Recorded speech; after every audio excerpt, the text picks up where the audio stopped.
Aujourd'hui, je vais approfondir un sujet que j'ai commencé à aborder dans l'épisode précédent et qui nous touche toutes, c'est la confiance en soi.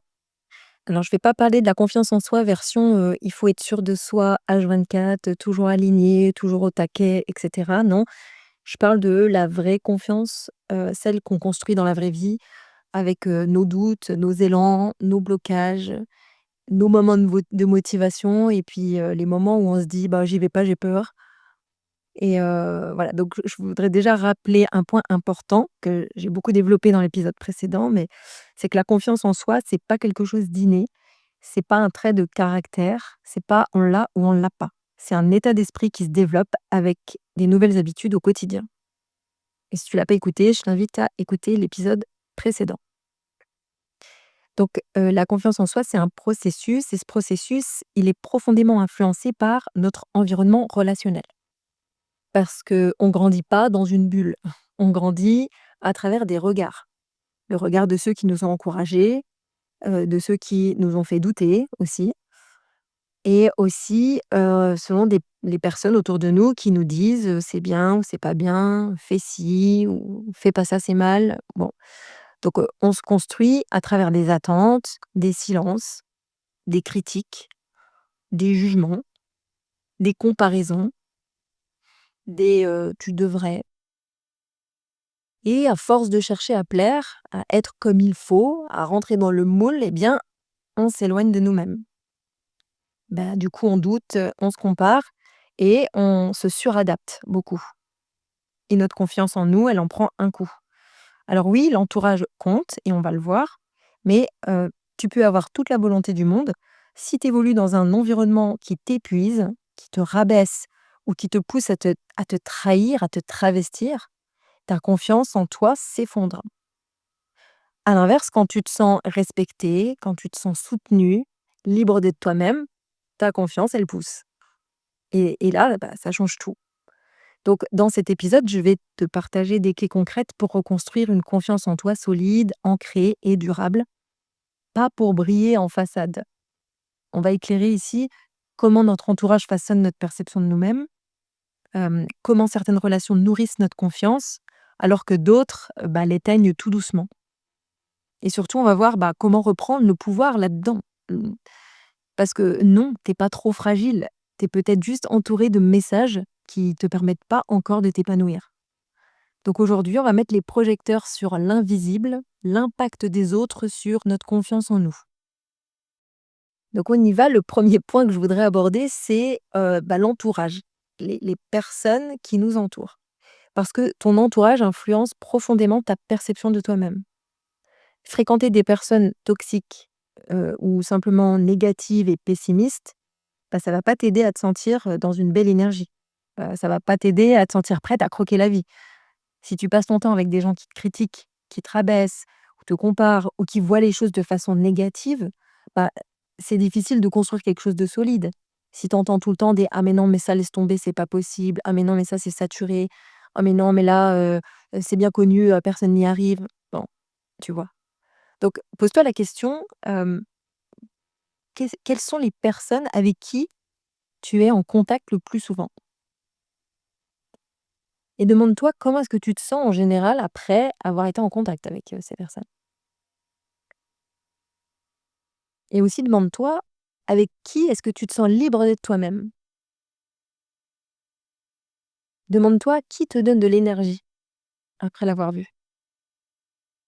Alors, dis-toi une chose, c'est que tu as le droit de choisir tes relations. Tu n'es pas obligé de constamment voir les mêmes personnes sous prétexte que tu les vois déjà depuis 10 ans. Donc tu as le droit de te rapprocher de personnes qui t'élèvent, de faire de nouvelles rencontres, des personnes qui ont des centres d'intérêt, qui te parlent, qui te donnent envie. Des personnes qui peut-être vivent déjà des choses que tu as envie de vivre. Et donc tu as le droit de mettre de la distance avec les personnes qui t'éteignent, qui te tirent vers le bas. La confiance, ça pousse dans un sol fertile, pas dans un environnement toxique. Donc tu auras beau avoir toute la volonté du monde, si tu es entouré, de façon négative et non porteuse, heu, tu vas ramer. Alors vraiment, entoure-toi de personnes bienveillantes, de personnes stimulantes qui te soutiennent. passes du temps avec des personnes qui t'encouragent, qui te valorisent, qui te poussent en fait à être toi, à agir selon tes envies. Des personnes qui respectent tes besoins aussi. Des personnes qui croient en toi. Le deuxième point, c'est, où je voudrais porter, ton l'attention, c'est le fait de vouloir plaire à tout le monde. Bon, chercher à plaire, c'est humain, c'est même, biologique. Quand on reçoit de l'amour, notre corps sécrète de l'ocytocine. C'est l'hormone du lien et du bien-être. On a besoin d'être aimé, d'être accepté, d'être reconnu. C'est pas une faiblesse, donc il y a pas de souci avec ça. Il y a pas besoin de s'en vouloir, d'être comme ça, à chercher de l'attention, à chercher de l'amour, à chercher, à plaire, à être en contact et cetera. C'est ça, tu peux l'assumer parce que c'est un besoin fondamental chez l'être humain et tu es un être humain, donc c'est normal. Depuis toujours, l'humain, il a survécu grâce au groupe. À l'origine, à l'époque, être rejeté, c'était risquer sa vie. Alors, on a tous cette mémoire inscrite dans notre corps, c'est génétique. C'est cette mémoire qui nous pousse à vouloir, appartenir, qui nous pousse à éviter le rejet, à plaire pour rester en sécurité. L'association lien et contact, c'est sécurité. Mais aujourd'hui, dans le monde d'aujourd'hui, ce besoin-là, il peut vite devenir un piège. Parce qu'à force de vouloir plaire à tout le monde, eh ben, tu risques de t'effacer. Tu risques de dire oui quand tu penses non, tu risques de cacher ce que tu ressens pour pas déranger, hem, de changer de masque selon les personnes avec qui tu es, jusqu'à ne plus savoir, qui tu es vraiment. Et ça, c'est vraiment épuisant. C'est un peu comme, vivre dans un théâtre permanent où ton vrai toi, il monte jamais sur scène. Et puis entre nous, plaire à tout le monde, c'est mission impossible. Les goûts, les avis, les jugements, c'est pas les mêmes d'une personne à l'autre. Donc en vrai, tu pourrais même être la personne la plus gentille du monde, il y aura toujours quelqu'un pour ne pas t'aimer. Et ça, c'est complètement OK, c'est pas contre toi, il faut juste l'accepter. Si tu fais de l'avis des autres ton GPS, eh ben, tu perds le volant de ta propre vie. C'est comme si tu avançais dans un brouillard total en espérant que personne ne klaxonne, mais sans savoir où tu vas. Donc, tu bloques ta confiance en toi parce que t'es pas aimé pour qui tu es. Tu es aimé pour le rôle que tu joues. Et dans le fond, tu sais très bien que tu es aimé pour ça, pour ce rôle. Même si ça semble te convenir, non, non, dans le fond, ça renforce ton manque de confiance. Parce que tu te dis que si on t'aime, c'est pas pour ce que tu es vraiment. Donc ça te fait du bien en façade, mais dans le fond, ça te fait profondément souffrir. Peut-être même que tu te dis: «Oh là là, s'il savait». Mmh. Alors qu'à l'inverse, quand tu choisis de rester aligné avec toi-même, de te montrer tel que tu es, tu récupères ton énergie. Tu récupères l'énergie que tu dépenses à faire semblant. Tu reconnectes avec tes vrais désirs, tes vraies envies, tes vraies valeurs, les tiennes à toi. T'attends plus qu'on valide ce que tu fais pour oser avancer. Tu le fais parce que ça résonne en toi, parce que tu sens que ça vibre, tu sens que ça vient de l'intérieur, tu sens que c'est juste, parce que c'est toi. Dans un monde où on montre sans cesse une version parfaite de soi-même sur les réseaux, choisir d'être authentique, c'est un acte de courage. Et c'est surtout un acte libérateur. Donc retiens ceci, t'as pas besoin de plaire à tout le monde. Tu as besoin de te plaire à toi. Pour te libérer, c'est te plaire à toi. Ça change tout. Le troisième point que je voudrais évoquer, c'est le fait de se comparer aux autres. Parce qu'avec les réseaux sociaux, on est exposé tous les jours à des centaines, voire des milliers de vies en parallèle de la nôtre. Des gens qui semblent avoir un meilleur job que nous, qui voyagent plus, qui sont plus minces, plus beaux, plus heureux. Bref, des gens qui sont mieux que nous, selon ce qu'on se dit au moment où on les voit. Mais la vérité, c'est qu'on ne voit que la vitrine. On voit le meilleur angle, on voit la lumière parfaite, les réussites mises en scène. C'est pas la réalité, c'est une sélection de ce que les personnes veulent montrer.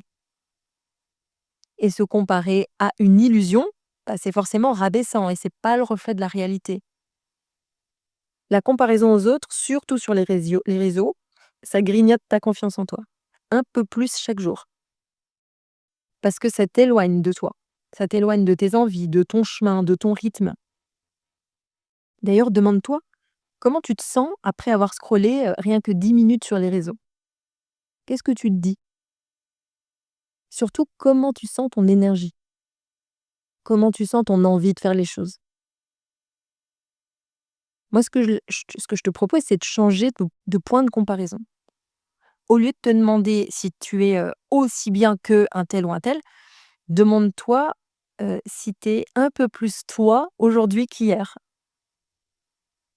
Hier, tu osais pas t'affirmer, aujourd'hui, tu as réussi à dire ce que tu pensais dans une discussion. OK, ça, c'est une chouette comparaison. C'est une comparaison qui te fait avancer, qui renforce ta confiance en toi. Hier, tu avais peur de poster une vidéo, aujourd'hui tu l'as fait, même si ton cœur, battait à fond. OK, ça aussi, ça renforce ta confiance en toi. Hier, tu savais pas aligner 3 notes au piano, aujourd'hui tu joues, une première mélodie. C'est ça le vrai terrain de jeu de la confiance en soi, c'est ta propre vie, c'est tes propres objectifs, c'est tes propres avancées, c'est ton chemin à toi. Compare ta vie à ta propre vie. Mesure tes progrès, par rapport à toi, jour après jour, à ton propre rythme. Parce que c'est comme ça que tu verras que tu avances.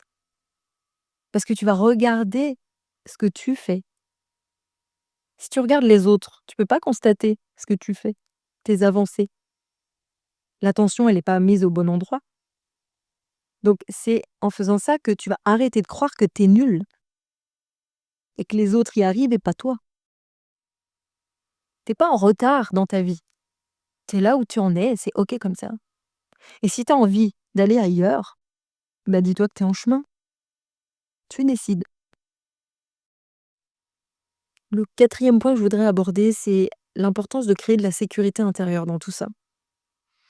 Parce que avant de foncer tête baissée vers l'action, il y a un passage souvent oublié et pourtant fondamental, c'est celui de la sécurité intérieure. On croit parfois que la confiance, ça vient en accumulant les réussites ou en cochant les cases. Mais en réalité, la confiance en soi, elle naît d'abord d'un espace de calme en soi, d'un sentiment que quoi qu'il arrive à l'extérieur, on peut se reposer sur nous-mêmes. Et ça, c'est d'autant plus important quand on évolue dans un environnement où on se sent jugé, comparé ou incomprise, ou un environnement où on ne se sent pas totalement libre d'être soi. Parce que oui, les relations qui nous entourent influencent profondément notre niveau de sécurité intérieure. Un mot mal placé, un regard critique, une attente implicite, et hop, soudain, on se renferme. À force de chercher à plaire, à pas déranger, à faire comme il faut, on finit par douter de ce qu'on ressent vraiment. Ça, on l'a vu. Donc, créer de la sécurité intérieure, c'est reprendre la responsabilité de notre bien-être émotionnel. C'est offrir à ton corps et à ton esprit un message de paix, même si le monde extérieur est bruyant. C'est un signal qui dit: «Tu peux respirer. T'as plus besoin de te suradapter pour exister». Quand tu ressens un blocage, une peur, une boule au ventre ou un malaise, avant de forcer quoi que ce soit, essaye peut-être ceci. Pose une main sur ton cœur ou sur ton ventre, ou là où c'est tendu. Ferme les yeux et respire profondément 3 fois. Puis, dis-toi doucement, presque comme un murmure: «Je suis là. Je m'écoute. Je suis en sécurité maintenant». Ce simple rituel, s'il est répété avec douceur et constance, il peut changer ton rapport à toi-même. Ça peut paraître perché, mais ça reprogramme aussi le cerveau. Et faire ça, c'est comme dire à ton corps: «Je suis ton refuge». Et à ton esprit: «Tu peux te déposer ici, on va avancer ensemble». Et plus tu cultives cet espace en toi, plus tu deviens capable de faire le tri dans tes relations, de choisir ce qui t'élève, ce qui te soutient, ce qui t'aide à rester fidèle à toi-même. Parce que tu es OK avec toi-même, tu es bien avec toi-même. Tu le sais, la confiance, elle grandit pas dans la peur ou dans la comparaison. Elle se déploie dans la sécurité, dans la reconnaissance, dans l'authenticité, dans le vrai. Et ça, c'est à l'intérieur de toi que ça se trouve. Tu peux pas bâtir une confiance solide sur un sol instable. Mais si tu apprends à te sentir en sécurité en toi, même quand les autres te renvoient du doute, bah, tu pourras oser plus, sans te trahir. Pas en te forçant, mais en t'ancrant. Et ça, c'est un des plus beaux cadeaux que tu puisses t'offrir. Dis-toi intérieurement, je suis en sécurité. J'ai le droit d'être moi. J'ai le droit de ressentir ce que je ressens. Tu verras, c'est tout simple, mais ça change tout. Petit à petit, t'arrêtes de chercher cette validation à l'extérieur. Parce que tu la cultives en toi. Plus tu construis cet espace de sécurité intérieure, plus tu oses être pleinement toi, même quand c'est inconfortable. Et c'est là que ta vraie confiance, elle continue à pousser. C'est pas une confiance de façade, encore une fois pour les autres, mais c'est une force douce et solide qui t'accompagne dans tes décisions. C'est viscéral presque. Bon, maintenant, je vais aborder un point que j'ai aussi abordé dans l'épisode précédent, mais c'est tellement important que je dois y revenir, c'est l'importance de l'action. Quand on doute de soi et que tout semble bloqué, l'idée c'est de devoir prendre une décision, ça peut nous figer en fait, sur place. Ça nous paraît trop risqué, ça nous paraît trop grand. Et du coup, on attend, on attend que ça se passe. Mais si après avoir écouté ces 2 épisodes sur la confiance en soi, tu as intégré que l'action, c'est le moteur de la confiance en soi, que attendre d'avoir confiance, c'est pas la solution. Alors qu'est-ce que tu décides là maintenant, en lien avec ton environnement relationnel par exemple, qui puisse te permettre de te sentir plus fidèle à toi, plus vraie, plus légère, plus confiante, plus solide? Quelque chose de simple, un petit pas, mais qui t'emmène légèrement en dehors de ta zone connue, sans déclencher l'alarme intérieure. Le faire, c'est t'envoyer, encore une fois, à toi-même un message puissant que tu es capable. Alors, n'attends pas d'être prête. N'attends pas d'être sûre de toi. Fais ce que tu peux, comme tu peux, même si c'est imparfait. N'attends pas d'avoir confiance pour agir. Pose une action, même maladroite, mais sincère. Donc avance, même si t'as peur. Ose parler, même si tu doutes. À chaque fois que tu fais ça, tu reprogrammes ton cerveau et t'intègres de nouvelles façons de penser et de faire qui deviendront de nouvelles habitudes et qui, bingo, renforceront ta confiance en toi. Tu montres à ton corps qu'il peut traverser ces moments, que tu es plus forte que tu crois. Et encore une fois, je reviens aussi sur les émotions, souvent enfermées, qui nous retiennent, qui nous empêchent de passer à l'action. Souvent, c'est des mots qu'on n'a jamais prononcés. C'est des ressentis qu'on n'a jamais su exprimer. Alors laisse sortir ce qui t'habite à l'intérieur, donne-toi la parole, peu importe la façon. T'as pas besoin d'analyser et de comprendre tout ce que tu vis, demande-toi juste là ce qui est là et ce que tu ressens. Tu ne pourras pas construire ta confiance en toi sans passer par l'expérience concrète, et même dans tes relations. Tout ce que tu as entendu depuis le début de l'épisode, si tu l'as compris, c'est déjà très bien. Si tu l'as intégré, mentalisé, c'est excellent. Maintenant, il s'agit de te le faire vivre dans la réalité, de l'incarner, de prendre des décisions, de poser des actions en lien avec ce que tu as intégré pour voir du changement concret dans ta vie.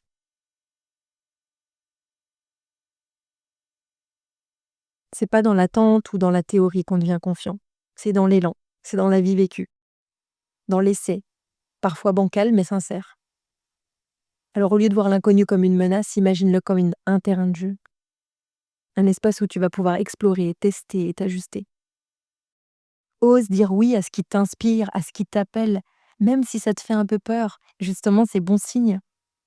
C'est souvent là, dans ce frisson, que ta vraie confiance, elle va commencer à naître et à prendre de la place et à te remplir le cœur. Donc, pour terminer, retiens que la confiance en soi, c'est pas juste une affaire de volonté ou de mindset positif, c'est un chemin que tu vas nourrir ou abîmer à travers tes relations, à travers ton environnement, à travers les regards que tu vas croiser au quotidien. Retiens que tu peux agir dessus.